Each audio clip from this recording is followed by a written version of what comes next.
নমস্কার বন্ধুরা, রকি কিচেনের তরফ থেকে সকল বন্ধুদের স্বাগত জানিয়ে আবার একটা রেসিপি আপনাদের মাঝখানে শেয়ার করতে চলেছি। সেটা হচ্ছে ম্যাঙ্গো লস্যি।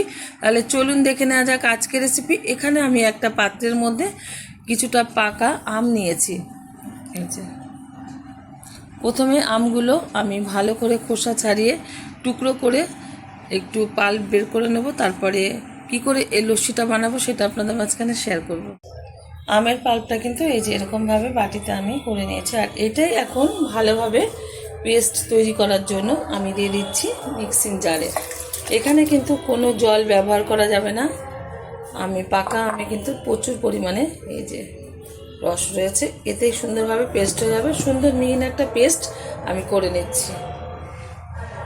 ভালোভাবে কিন্তু এই যে পেস্ট করে নিয়েছি, সাইডে রেখে দিচ্ছি। একটা হাঁড়ি নিয়েছি, যাতে ভালোভাবে লস্যিটা ঘোটা যায় সেরকম পাত্র নিতে হবে। দিয়ে দিচ্ছি 400 গ্রাম টক দই।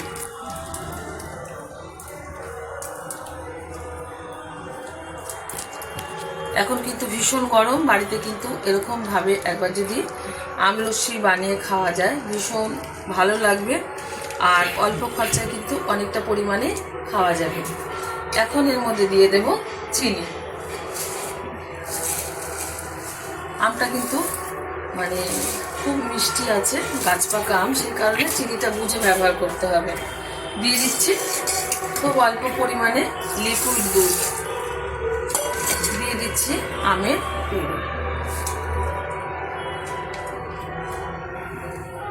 হাতটা একটু লাগিয়ে বের করে দিচ্ছি।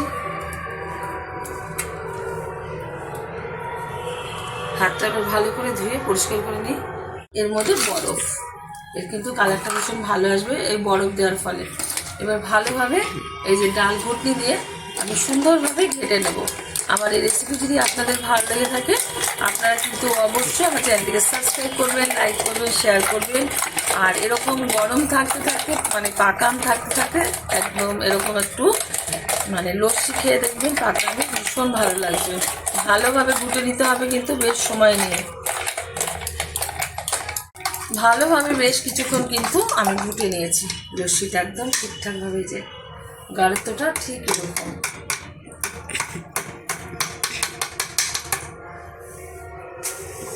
এখন একটা প্লেটের মধ্যে আমি নিয়ে নিয়েছি 4টে কাঁচের গ্লাস, ঢেলে দিচ্ছি এর মধ্যে।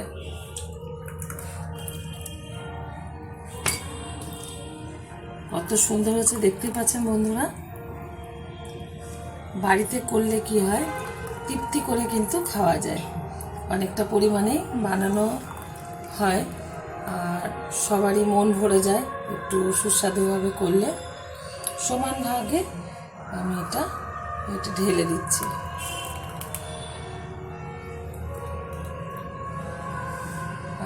পুরো 4 গ্লাস কিন্তু তৈরি হয়েছে। এখন এর উপরে একটু ছড়িয়ে দেব এই যে আম টুকরো করে রেখেছিলাম, এতে কিন্তু ভালো লাগে খেতে।